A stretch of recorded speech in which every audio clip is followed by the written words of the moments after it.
네, 살인복음 예수는 그리스도, 히브리서의 예수 그리스도 13번째로 대제사장이신 예수 그리스도라는 말씀입니다.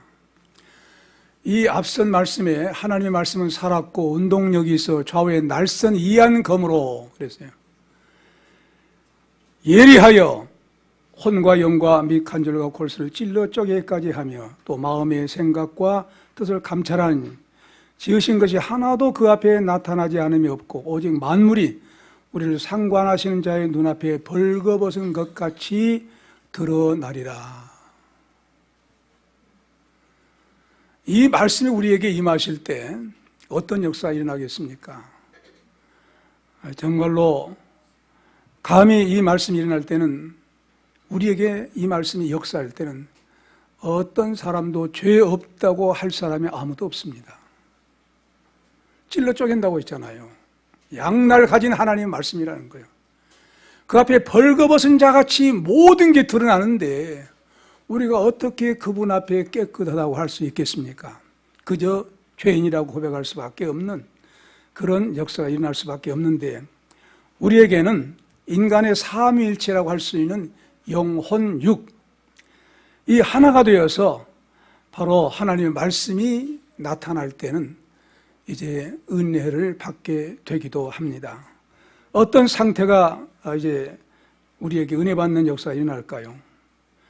주님이 말씀하신 대로 심령이 가는 자는 복이 있다고 했지 않았습니까? 심령이 가난하게 된 거예요. 심령이 비게 된 거예요.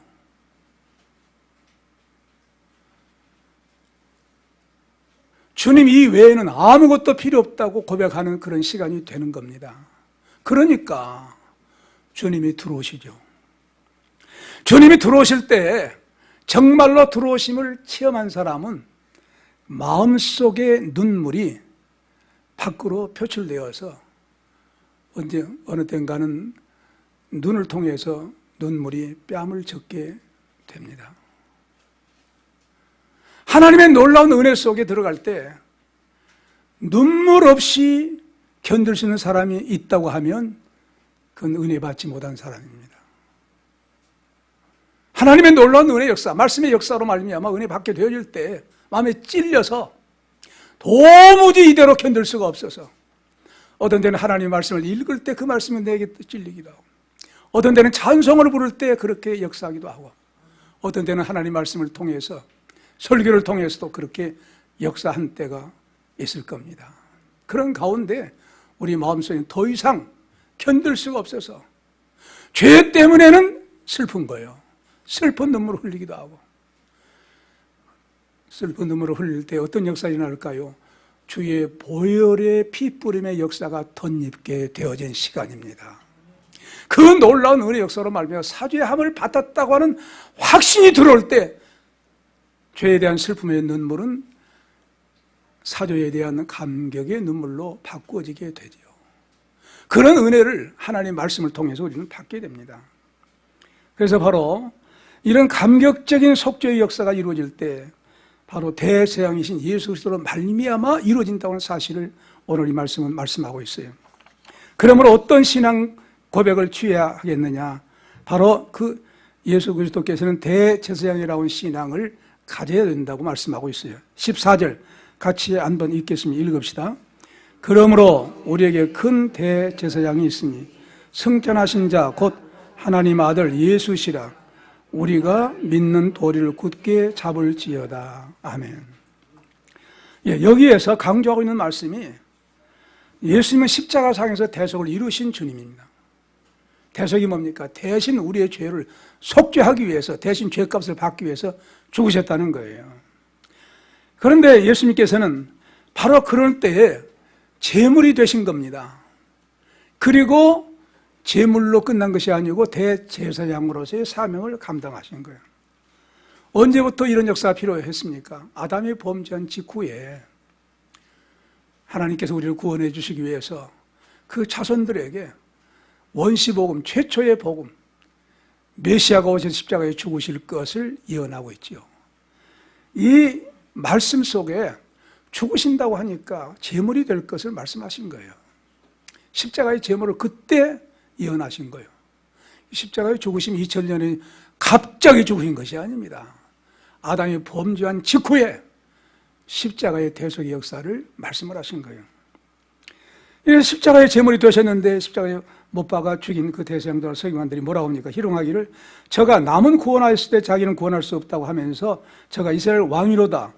지금 십자가에서 내려올지어다. 그러면 우리가 믿겠노라. 저가 하나님을 신뢰하니 하나님이 저를 기뻐하시면 이제 구원하실지라. 제 말이 나는 하나님의 아들이라 하였도다 하면서 조롱했어요.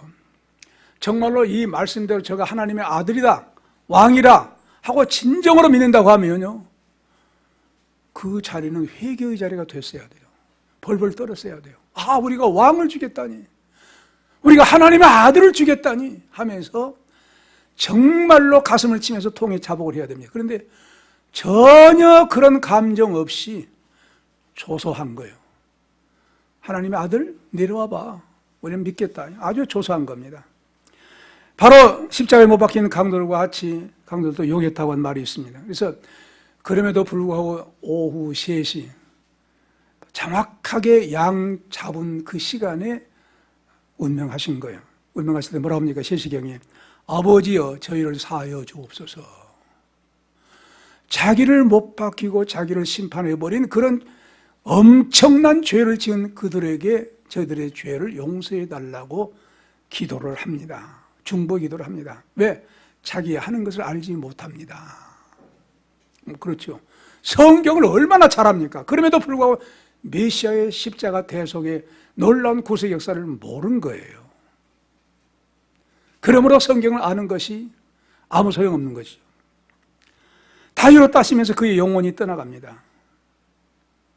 이 종교 지도자를 비롯해서 모든 유대인들이 왜 이분이 죽으셨는가를 알지 못하고 만 거예요. 구약시대 아론의 계통의 대제사장은 7월 10일입니다. 대속죄일이. 7월 10일 날 대제사장이 모든 이스라엘 민족을 위해서 죄를 용서해 달라고 속죄 제물, 특별히 양의 피를 가지고 지성소에 들어가요. 지성소에 들어가서 피 뿌리고 기도를 하는데, 그러기 전에 이 인간 대제사장들은 다 죄인들이기 때문에 먼저 자기 자신을 위해서 피 뿌림을 받습니다. 내 죄를 용서해 달라고. 그리고 이제 지성소에 들어가서 민족을 위해서 기도할 때, 피를 가지고 기도할 때 응답해 달라고. 그래서 자기 먼저 죄 용서해 달라는 거예요. 뭘 말합니까? 대제사장들이라 할지라도 의인이라는 거예요? 죄인이라는 거예요? 죄인이라는 것이죠. 아담의 후손들이니까 다 죄인입니다. 그래서 그런 제도를 좀, 너 자신을 위해서 먼저 피뿌림을 받아야 돼. 너 죄인 아니냐. 대제사장도 그런 피뿌림의 역사가 없다고 하면 죽어요. 그냥 들어갔다 죽습니다. 왜? 죄삼 주의 보혈은 내 자신이 사죄함 받지 않고 내가 어떻게 민족을 위해서 기도할 수 있겠느냐 하고 반드시 죽게 됩니다. 그건 뭘 말하느냐? 죄인이란 거예요. 죄인이란 거예요. 그런데 예수님은 대제사장으로서 왜 대제사장이라고 그렇게 말하느냐? 이런 일반적인 사람의 계통으로 아론의 후손의 직계 계통으로 오는 그런 것이 아니고, 하나님께서 특별히 죄 없이 이제 참 대제사장이 되시기 때문에 이렇게 대제사장이라고 부릅니다. 그런데 자기 자신이 한 번 단번에 십자가에 죽으심으로 모든 죄인들의 죄를 다 속죄해 버렸으니까, 주님의 보혈 피는 모든 죄인들의 죄를 다 짊어지고 속죄하기에 조금도 부족함이 없는, 왜 그렇습니까? 죄가 없는 하나님의 아들로서의 피이기 때문에 그렇습니다. 죄 없는 분이 죄인들을 위해서 피 흘리신 거예요. 속죄가 가능한 겁니다. 주님만이 단번에 한 번 드림으로 끝나는 거예요. 그러나 일반 대제사장들은 해마다 돌아올 때마다 자기 먼저 속죄하고 그 다음에 백성들을 위해서 제사 이제 피를 가지고 가서 중보기도를 해야 되죠. 죄인이란 거예요. 해마다 대제사장은 죄인이란 거예요. 그런데 주님은 전혀 죄가 없으신 분이기 때문에 단번에 끝나신 거예요. 그래서 바로 이스라엘 백성들의 그런 사실을 지금 알지 못한 유대인들에게 이 사실을 일깨워 준 거예요. 그러면서 주님은 어떤 분이시냐? 십자가에 죽으실 뿐 아니라 어쨌습니까? 40일 동안 증거하시고 열을 이제 승천하셨죠. 모든 사람을 보는 가운데 승천하시죠. 그리고 너희는 뭘 기다리라? 성령 강림을 기다리라. 가신 다음에 딱 열흘 만에 오순절 때 성령께서 오신 거예요. 그냥 오순절 첫 열매, 그것도 모든 구원의 과정 속에 그대로 이루어진 겁니다. 승천하셔서 어디에 계신다고 했어요? 승천하셔서 어디에 계신다고 했어요? 사도신경 늘 외우잖아요. 어디 계신? 하나님 우편에 계신다. 그 오른편에만 앉아 계실까요? 하나님, 우리 주님은 오른편이라고 하는 것은, 오른손은 권능의 손, 권능편. 하나님은 권세, 예수님은 권세 가지신 분으로 다스리고 계신 줄로 믿으시기 바랍니다. 권세자의 자리라는 거예요. 권세라는 거예요. 하늘과 땅의 모든 것을 아버지께서 내게 주셨으니 그렇잖아요. 권세를 받으신 분입니다. 권세의 자리에 오르셨다는 거예요. 하나님 아버지와 함께 권세의 자리에 오르셨다는 거예요. 그리고 심판하러 다시 오신 예수님입니다. 그때 그분은 뭐라고 합니까? 하나님의 아들 예수라고 해요.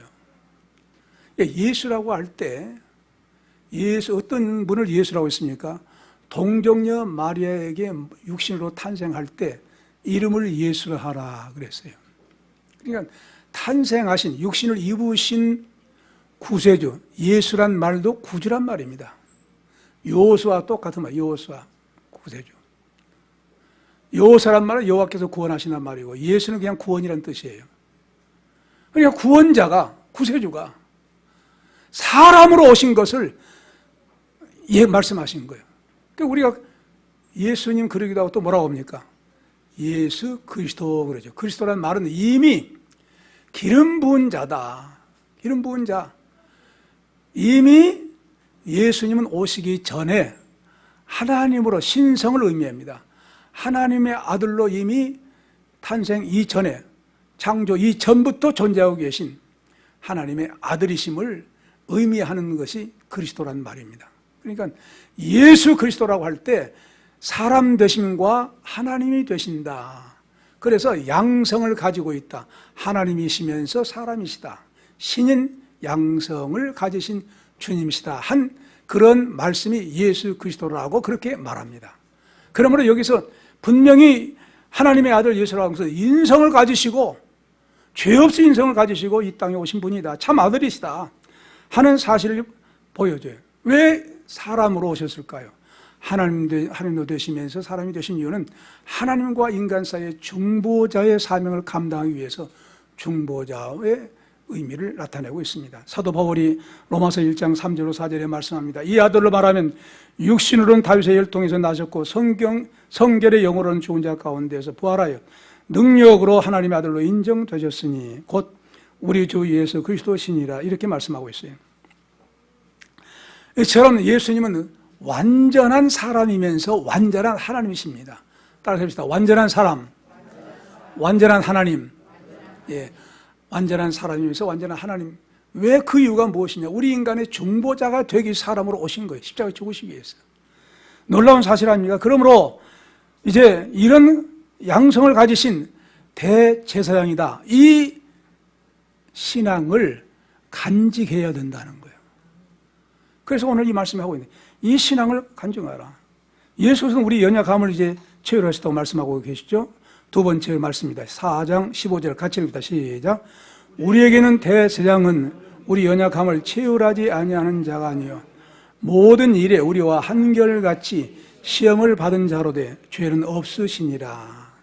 여러분, 체휼이란 말은 좀 어려운 말이죠. 그 옆에다가 여러분들이 볼펜이 있으면 동정이라고 딱 괄호역을 써놓으세요. 동정한다 같은 말이에요. 근데 체휼이라는 말은 사실 동정보다 더 깊은 의미를 가진 말입니다. 예, 그래서 체휼하지 아니하신 분이 아니라고 이렇게 말씀하고 있습니다. 근데 이제 원문에서는 왜냐하면 이런 말씀이 먼저 나옵니다.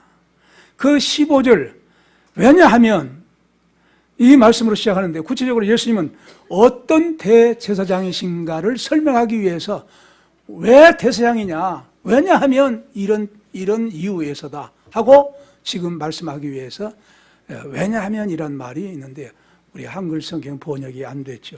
그런데 무엇이냐? 바로 예수 그리스도는 우리의 연약함을 체휼하지 아니하시는 분이 아니요. 그렇게 말씀해요. 동정하지 아니하신 분이 아니요. 이 어투는요, 이거는 이런 말입니다. 하지 말라는 말이 아니지 않느냐 그러면 뭐라는 거예요? 하라는 거예요? 하지 말라는 거예요? 하라는 말을 강조해서 이걸 문법적으로 이중부정법이라고 그렇게 말합니다. 하지 말라는 말이 아니지 않느냐 그러면 하라고 한 것이냐 하라고 한 것이 아니냐 그런 말입니다. 하라는 것이에요. 그런 어투로 체휼하지 동정하지 아니하 동정하신 분이다. 우리 인간들에게 연약한 우리 인간들에게 그대로 두지 않고 함께 그 말은 원문 차원에서는 함께 고난 당하다 그런 말입니다. 그 말이 체휼하단 말이고 동정하단 말이에요. 함께 고난을 당하신 분이에요. 어떤 면에? 우리 모든 인간이 연약하지 않아요. 모든 면에서 영혼육 모든 면에서 바로 아담의 범죄로 인해서 우리는 연약한 존재가 돼버린 거예요. 그 연약한 존재를 다 아시고 함께 고난을 모든 면에서 고난을 당하신 예수님이시기 때문에 대제사장의 이유가 바로 그런 분이다. 왜 그분을 대제사장으로 하시냐? 함께 고난 당해요. 이스라엘 백성들에게 대제사장은 함께 고난 안 당합니다. 그냥 7월 10일만 돌아오면 그때 한 번 하고 끝난 거예요. 그리고 고제만 부리지.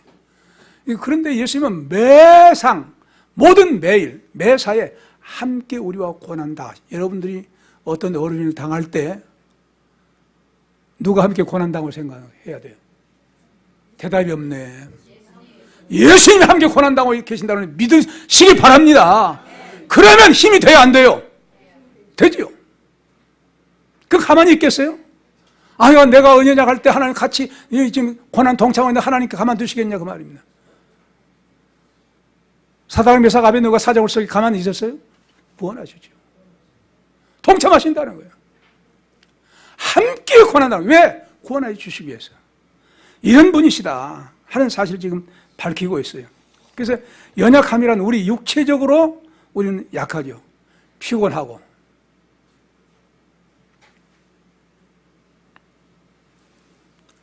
제가 새벽에 2시 반에 일어났더니 새벽에 교회 와서 기도하고 그런데 좀 피곤하더라고요. 커피를 좀 마셔야 되겠네. 인간은 이렇게 연약해요. 목말라요. 물 안 먹으면 욕말해요. 그 다음에 또한 어떻게 연약합니까? 질병으로 인해서 고통당해요. 고난당해요. 점점 사람이 나이 들어서 늙어가면 어떻게 뭐가 돼? 세포가 죽어가니까 연약해지죠. 또 어떻습니까? 범죄함으로 말미암아 우리가 아담의 후손으로 살아간다고 해서 언제든지 범죄한 죄인으로 살아간 거예요. 그 구원받아야 돼요. 육적으로, 정신적으로, 영적으로 연약한 존재들입니다. 그런데 그 연약한 존재들을 위해서 함께 고난 당하신 분이시다. 함께 고난 당하신다. 그래서 바로 체휼하지 아니한 분이 아니요 한 말은 동정하고 모든 일에 어려운 일에 고난 당할 때 우리가 하나님께서 우리 예수님께서 우리와 함께 고난 같이 당하시고 계신다는 거예요. 그러므로 하나님께서 우리를 반드시 구원하신다는 그런 말씀이 내재되어 있는 것이죠.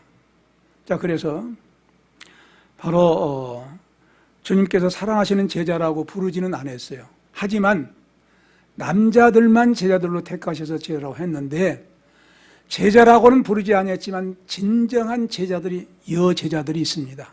그 중에 마르다와 마리아 제자들이에요. 오라베가 죽었다고 하니까 주님을 만나자 뭐라 그러죠? 아이고 주님께서 여기 계셨더라면 주님을 빨리 모셔라고 했는데 주님께서 며칠 만에 가신 거예요. 나흘 된 다음에 가신 거예요. 인간적인 면에서 너무 섭섭하지요. 그런데 주님은 함께 고난당하신다고 해서 안 당하신대요. 함께 고난당하신다. 더 슬프게 만든 거예요. 더 슬프게 만들어. 왜? 극적인 역사가 일어날 때 놀라운 그 역사를 이미 내다보시고 그리고 어디다 두었냐니까 아이고 무덤에 있습니다. 무덤에 가본 거예요. 그래 거기서 또 그래요. 주께서 여기 계셨더라면, 진작 계셨더라면 내 오르가 죽지 아니할 것이다 하면서 엉엉 운 거예요. 그래서 울어요. 그 유대인들이 함께 울어요. 마르다 마리아가 우니까 함께 울어요.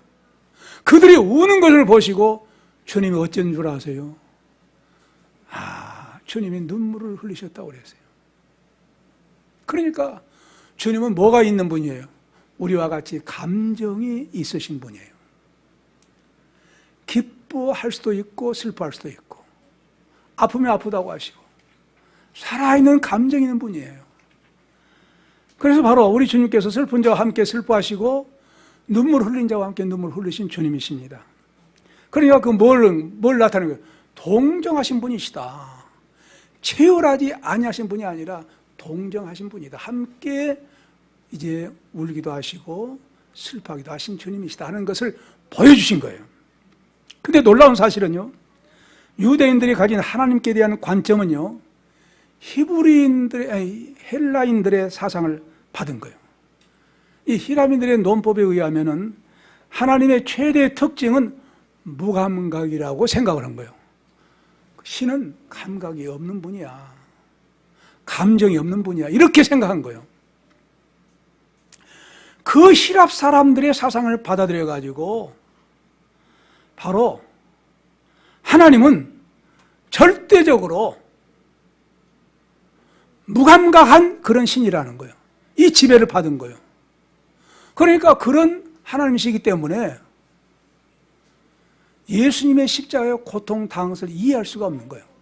감히 어떻게 하나님이 고통과 상관없는 분인데 하나님이 어떻게 고통을 당하시기 위해 십자가에 죽으실 수가 있느냐 이거예요. 그분이 진정으로 하나님의 아들이라면 그럴 수 없다는 거예요. 그러니까 네가 하나님이라면, 하나님이 왕이라면 네가 하나님의 아들이라면 내려오라고 했잖아요.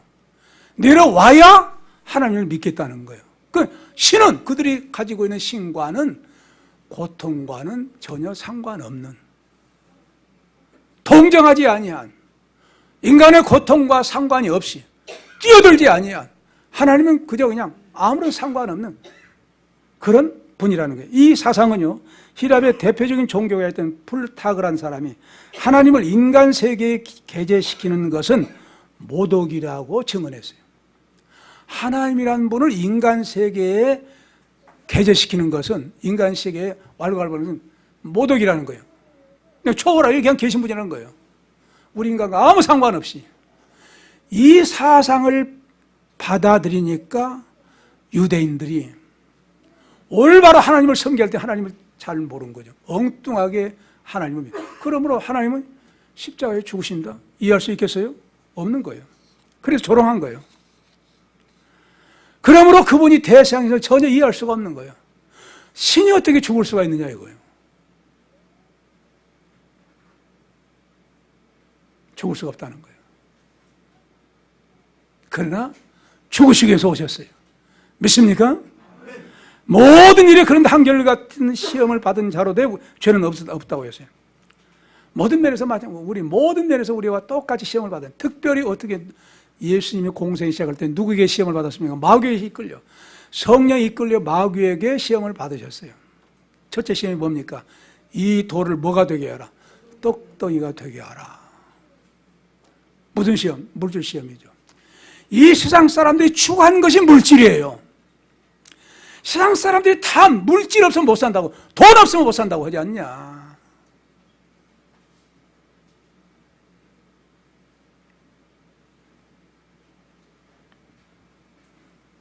어른 앞에 가서 선물할 때 뭐가 최고라고 합니까? 돈이 최고라는 거예요. 돈 없으면 못 살지 않느냐. 떡 만들어봐 그러면. 그래요. 주님 뭐라고 합니까? 사람이 떡으로만 산 것이 아니라 하나님의 입에서 나온 말씀으로 사느냐. 이미 어땠어요? 광야 시대에 보여줬어요. 하나님이 가라사대 말씀하시니까 만나를 내려주셨거든요. 그냥 말씀으로 산 거예요. 여러분, 떡으로만 산다고 하면 절대 하나님께서 구원하지 않습니다. 그것과 상관이 없어요.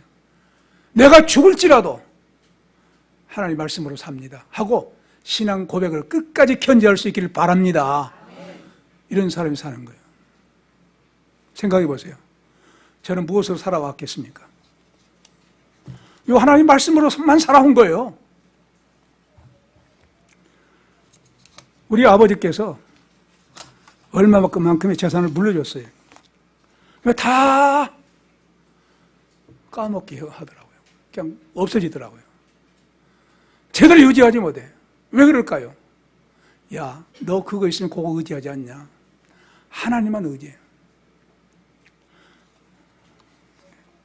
하나님께서 이와 같이 예수님께서 마귀의 시험을 당하신 거예요. 그 다음에 또 어떤 시험입니까? 천하를 다 보여주면 이 권세를 보여 내게 주겠다. 그러니 나한테 뭘 하라? 절하라. 이 무슨 말이에요? 무슨 시험이에요? 마귀를 신으로 섬기라는 거예요. 마귀를, 예수님 보고 마귀를 하나님을 섬기라고. 그러니까 예수님 뭐라고 합니까? 주 너희 하나님을 시험하지 말라. 그 말은 무슨 말이에요? 나는 하나님이라는 거예요. 예수님은 하나님이시라는 거예요. 하나님이시니까 네가 나를 섬겨. 믿습니까? 이런 말씀이에요. 그 다음에 성경 꼭대기에 올라가서 뛰어내리라는 거예요. 이거 뭡니까? 헛된 욕망, 헛된 이상, 헛된 욕망 부려보라는 거예요. 천사가 다 발에 돌에 부딪히지 않도록 받들어 섬길 거 아니에요.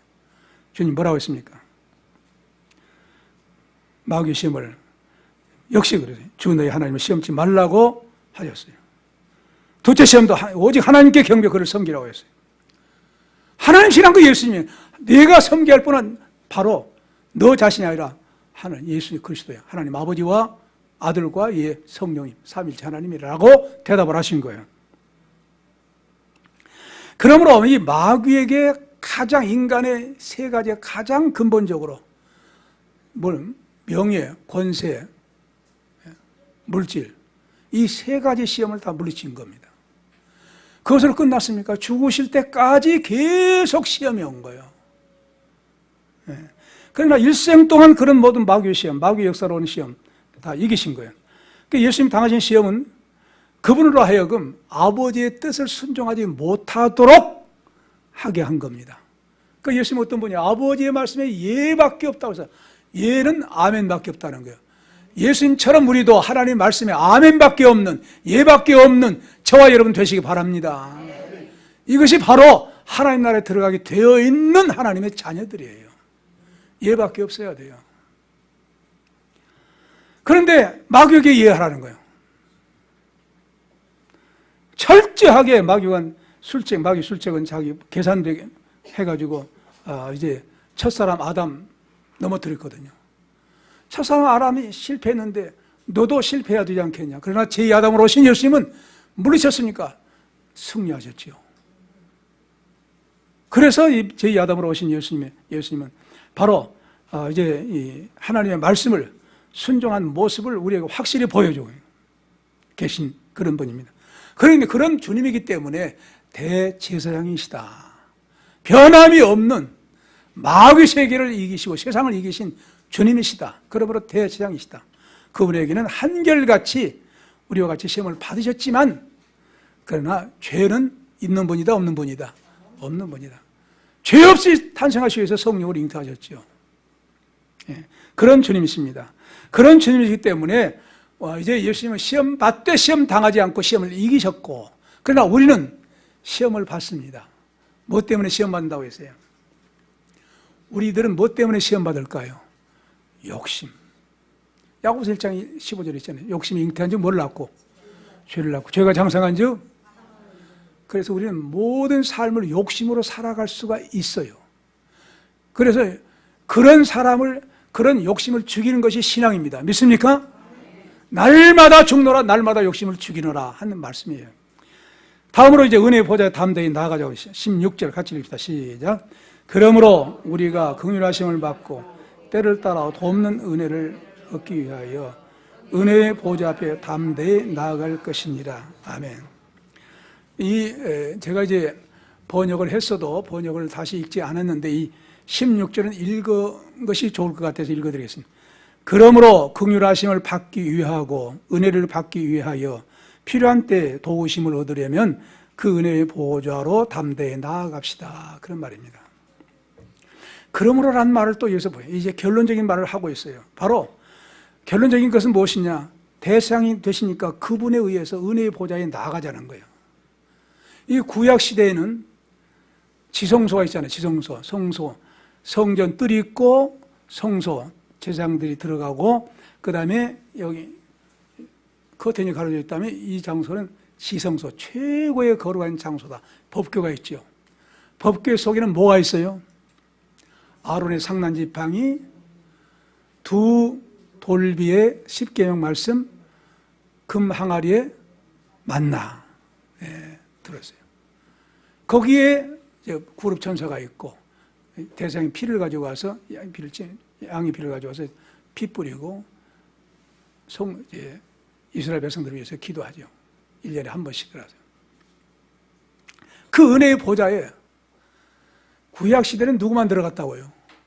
대제사장 한 사람만 들어가요. 누구도 일반 제사장도 들어갈 수가 없어요.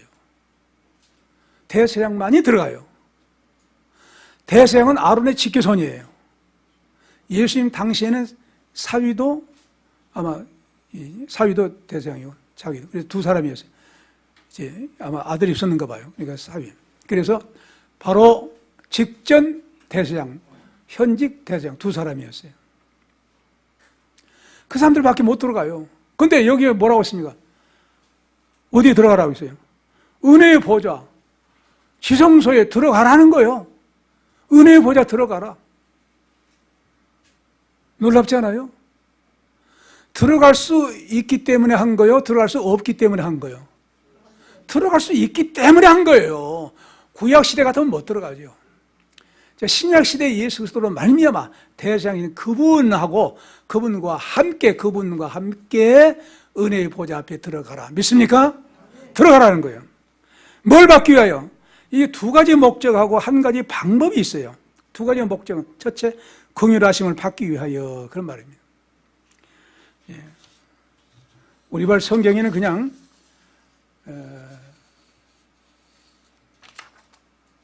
긍휼이라고 했어요.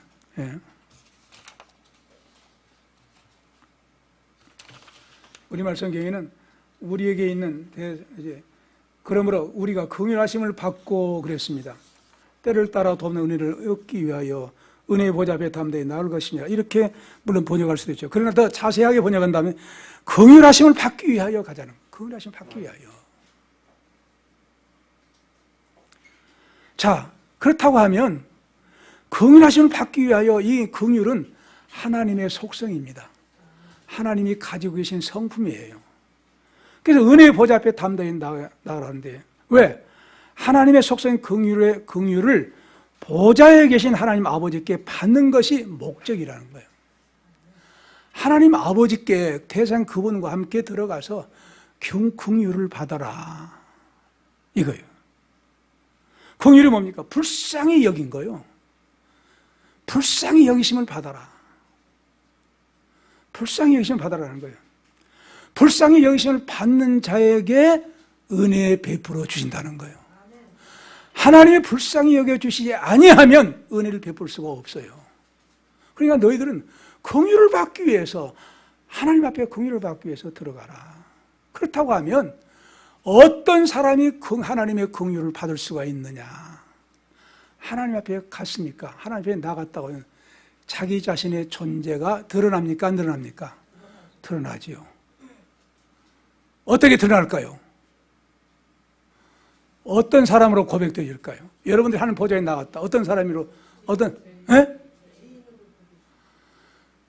하나님 아버지요. 나는 불쌍한 죄인입니다. 믿습니까? 하나님 앞에 나갔다고 하면, 그 보좌에 나갔다고 하면 자기 자신의 정체성이 고백된 거예요.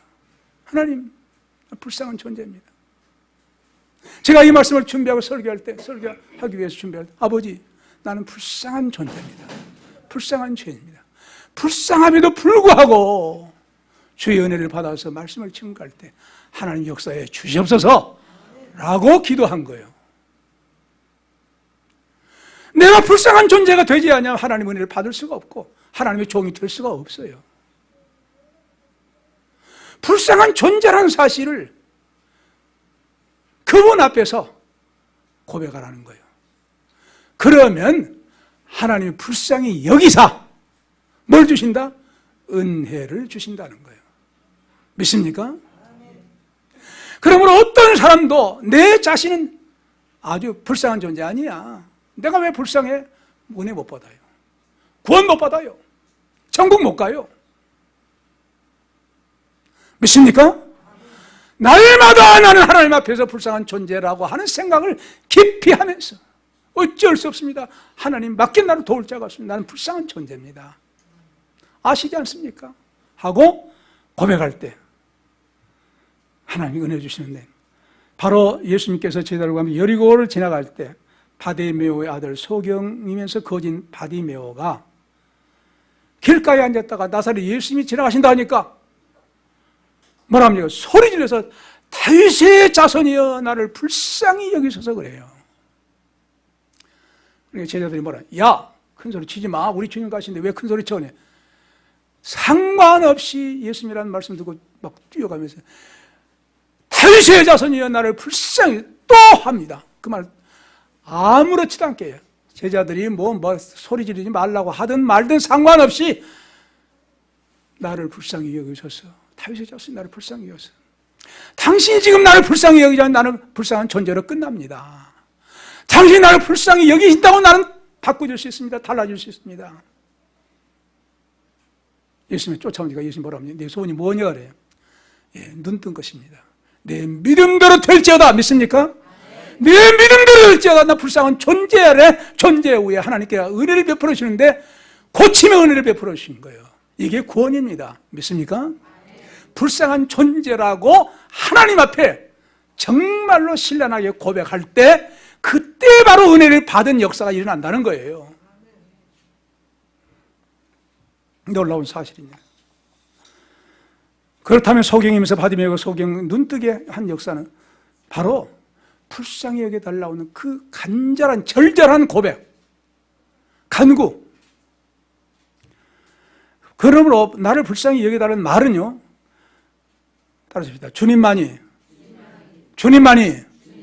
절대 구원의 해결자입니다. 믿습니까? 절대 구원의 요청이 나를 불쌍히 여겨달라는 말이에요. 절대적으로 주님만이 나를 구원할 수 있는 분이십니다 라는 고백이 나를 불쌍히 여겨 주옵소서. 절대적인 구원의 요청이에요. 그 고백이. 그 절대적인 구원의 요청이 보좌에 이르게 되니까 보좌에 계신 분이 은혜를 베풀어 주신. 그래서 두 번째로 따라서 은혜를 받기 위하여. 예. 은혜 두 번째로 은혜를 받. 그래 은혜를 받은데 은혜 역시 하나님의 긍휼처럼 하나님께서 가지신 속성이에요. 은혜라는 말은 선물이라는 말도 의미가 있어요. 선물. 하나님의 선물. 선물은 대가를 받고 주는 것이 선물 아니에요. 그건 사는 것이죠. 대가 없이 주는 것이 선물이에요. 왜? 대가를 이미 주님이 지불해 주셨기 때문에. 그래서 긍휼이라고 하는 것은 우리가 구원받는데, 은혜와 복을 받는데 동기가 돼요. 동기가 돼요. 동기가 부여됩니다. 동기가. 그러니까 동기가 되어서 구원이 은혜의 선물로 오게 됩니다. 그러니까 불쌍히 여겨달라는 이 고백이 철저하게 없다고 하면 은혜와 구원 받을 길이 없어요. 반드시 은혜와 구원을 받는 놀라운 복을 받는데 어떤 상황이 이루어져야만 이런 놀라운 은혜와 복을 받느냐?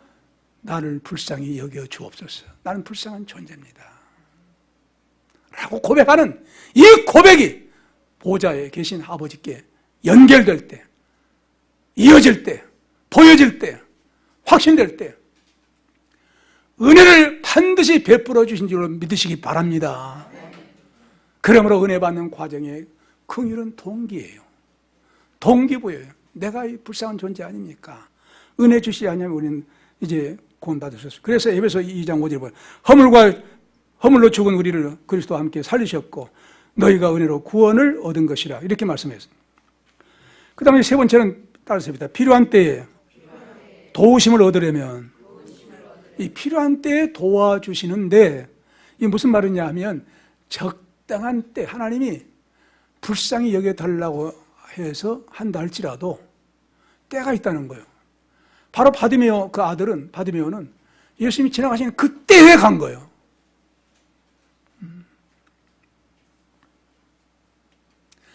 다니엘이 하나님 앞에 기도했는데 20일 후에 온 거예요. 20일 이후에 가브리엘 전사가 응답 가지고 온 거예요. 때가 있다는 거예요. 즉시 응답해 주신 때도 있고 며칠 후에 응답해 주신 때도 있고, 그건 바로 하나님의 절대 주권에 속한 거예요. 그러므로 응답받지 못한다고 해서 절망해서는 안 돼요. 왜? 하나님의 때를 기다려야 될 줄로 믿습니다. 하나님의 때가 있다는 것을 지금 말씀하고 있어요. 그 하나님의 절대 주권이에요.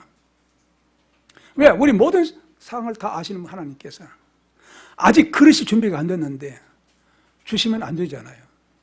예, 그래서 예수 그리스도의 중보의 기도를 따라서 우리가 하나님의 놀라운 긍휼을 받게 되면 하나님의 은혜의 보좌에 계신 하나님께로부터 은혜를 받게 되는데, 바로 긍휼한 내가 불쌍한 사람에 대한 고백이 정말로 하나님 앞에 전달될 때 하나님은 반드시 은혜를 베풀어 주시는데, 그것도 때가 있다. 여러분 40일 금식 기도한다, 혹은 20일 금식 기도한다, 철학 기도한다, 딱 정해놓고 기도하지 않아요? 기도는 반드시 지켜야 됩니다. 제가 40일 금식 기도를 낮에부터서 시작해가지고 낮에 끝나죠. 12시부터 12시 끝나야 돼요. 12시가 좀 못 돼가지고 40일 딱 됐는데 12시가 아직 못 됐는데 김치 국물을 맞았어요. 다 토해버린 거예요. 딱 그 시간 지나라는 거예요. 왜 너 그 약속에서 그 시간 지나야지. 하나님께서 때가 있다는 거예요. 응답하실 때가 있다. 그건 하나님의 주권이다. 필요한 때 도우심을 해주는 하나님의 주권이다. 그 때를 기다리라. 반드시 하나님의 때를 알고 응답되지 아니하면 기다릴 수 있는 성도 되시기 바랍니다. 그러므로 언제든지 하나님 앞에 담대히 우리가 예수의 대세양 되신 예수님과 함께 담대히 나가야죠. 은혜의 보좌 앞에. 그분이 중보기도 하시니까 나가서 우리가 뭐 해야 돼요? 주여, 나는 불쌍한 사람입니다. 하나님께서 나를 불쌍히 주지 않나 은혜 받을 수가 없습니다. 구원 받을 수 없습니다. 이 어려움을 헤쳐나갈 수가 없습니다. 도와달라고 간구하는데, 우리를 불쌍해서 응답 받았다고 하면 이 귀한 하나님의 놀라운 구원의 은혜는 어떻게 위해서 우리에게 주신 것일까요? 남도 내가 너를 불쌍히 여긴 것처럼 너도 이제는 불쌍히 여기서 구원 받았으니까, 응답 받았으니까 다른 사람을 불쌍히 여기라. 할렐루야. 불쌍히 여기는 궁극적인 목적은 무엇입니까? 영혼 구원이에요.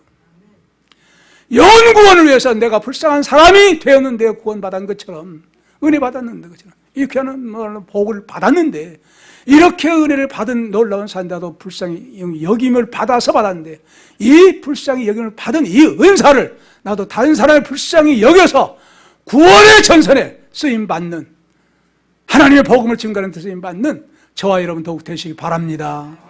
기도합시다.